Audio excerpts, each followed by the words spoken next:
Hello, I'm Katie and welcome to this week's short talk for ECB. The topic today is what the prophets are saying, and there's a lot of prophecies and prophets speaking at the moment. So I'm going to begin with a prophet from the scriptures, Isaiah. Isaiah 43:18 and 19 says, "Forget the former things, do not dwell on the past. See, I am doing a new thing. Now it springs up. Do you not perceive it?" And this is a scripture I've heard again and again quoted by many different people. Pete Gregg, there's a chap called Jared Cooper, and he has said that he believes this is the scripture for a new era, that we're in a new era. And so there's something about newness. There's something about not dwelling on the past, just letting the past go, allowing ourselves to let go of the past and how things have been, and moving forward strongly into a future where new means new. There's a prophet called Emma Stark who keeps saying new means new, and that echoes in my spirit. New means new. I went to a conference at the beginning of this year, and they were talking about how this year is a tipping point. God had already given me that word towards the end of last year, so I was really listening when they said that. And they believe this is a tipping point for this decade and indeed this era. And I've been praying ever since that we would tip towards God, that the UK would tip towards God, that the world would tip towards God. It's a tipping point time. Moving from the old to the new. Another scripture that's very important at the moment is Ezekiel 47, and this is the river of God, and I was really pleased to hear Ian preaching about that the other week. This is a repeating scripture again and again. I've had images of like the mighty river flowing, and we're just in the current and we're kind of out of our depth, but actually there's great joy and great fun. And again, Jared Cooper, I read a prophecy from him to the church a little while ago, but the thing that's really stayed with me since that time is what he had to say about the church. And he said that church will become more of a movement and less of a club for members. And I've pondered for quite a while, how could that be? That's a big shift. And here we are.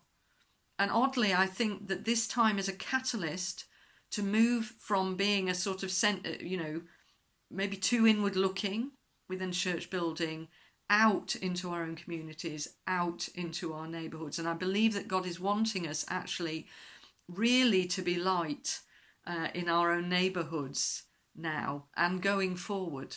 Not just for now, but going forward.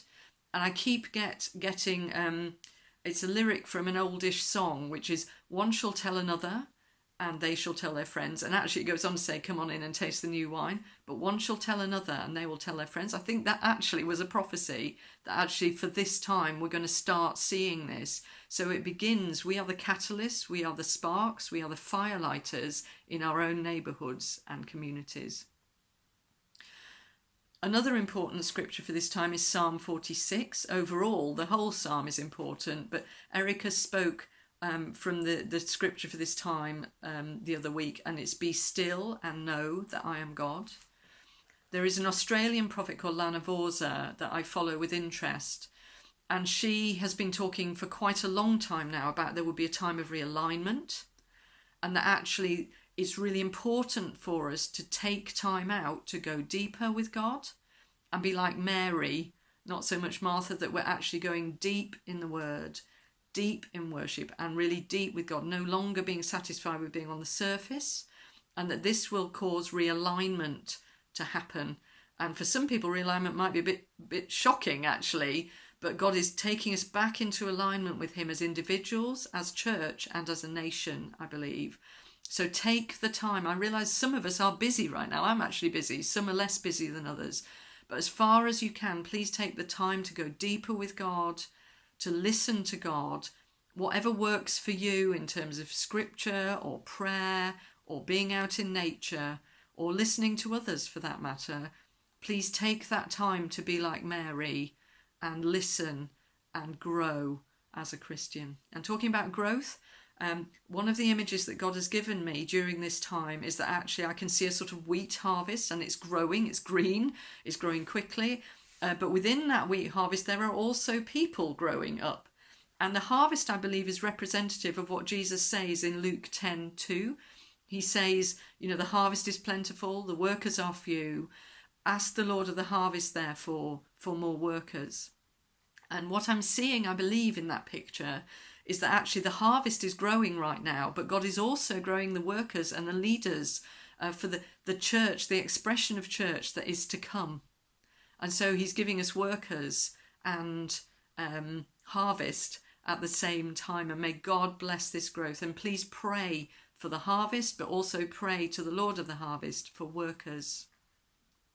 And I just want to finish, as I began, with an Old Testament prophet.